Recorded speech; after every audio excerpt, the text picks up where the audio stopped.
ఏమైంది? అమ్మా బాత్రూంలో పడ్డానండి, ఫ్లోర్ కూడా పగిలింది. అయ్యో అంత గట్టిగా పడ్డావా? అరే అమ్మా ఒక్క నిమిషం. హలో, మా ఆవిడ కాలు జారి బాత్రూంలో పడిపోయిందండి. గట్టిగానే పడిందండి. గచ్చు కూడా పగిలిందండి. ఎంతసేపట్లో వస్తారు?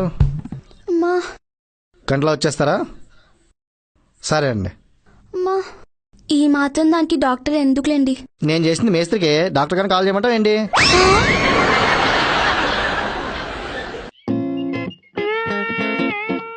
ఏనే మా సారు.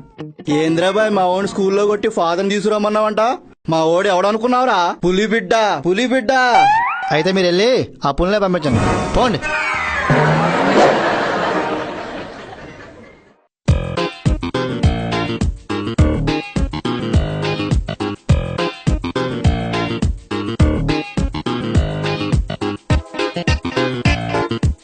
ఇంతకీ నేను అడిగింది తెచ్చారా?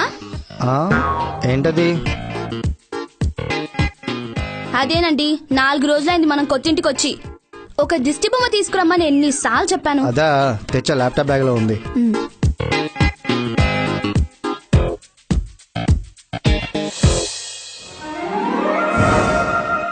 ఇదేంటండి నా ఫోటో తెచ్చారు? ఫోటో ఏదైతే ఏంటే, దిష్టిపోవడం ఇంపార్టెంట్ గానీ.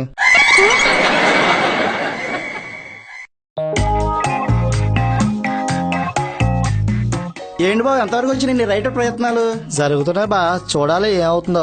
ఏం పర్లేదు బావా, ఒక్క కథ హిట్ కొట్టావంటే నీ లైఫే చేంజ్ అయిపోద్ది. మరి నా దగ్గర 4-5 కథలు ఉన్నాయి బా. మడిచి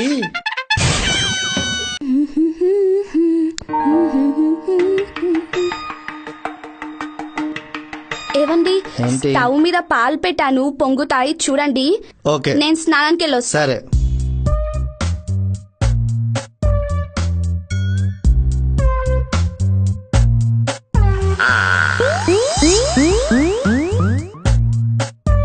ఏవండి, పాలు పొంగాయా?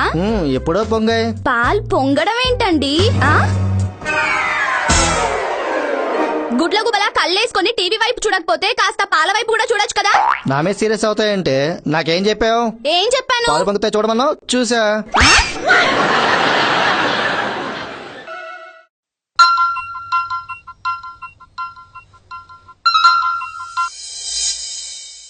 హలో హలో హలో, రమేష్ గారండి.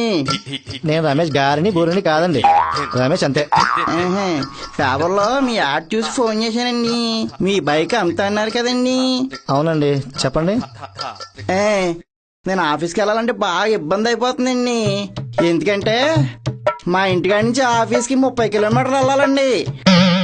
నో ప్రాబ్లం అండి, నా బైక్ కొనుక్కోండి, 70 కిలోమీటర్స్ ఉంది. అయ్యి బాబోయ్ 70 కిలోమీటర్లు అండి. అయ్యి బాబోయ్ 70 కిలోమీటర్లు అంటే బాగా దూరం అయిపోతుంది కదండి. నేను బస్కి వెళ్ళిపోతానండి. ఏవండి, ఏంటి?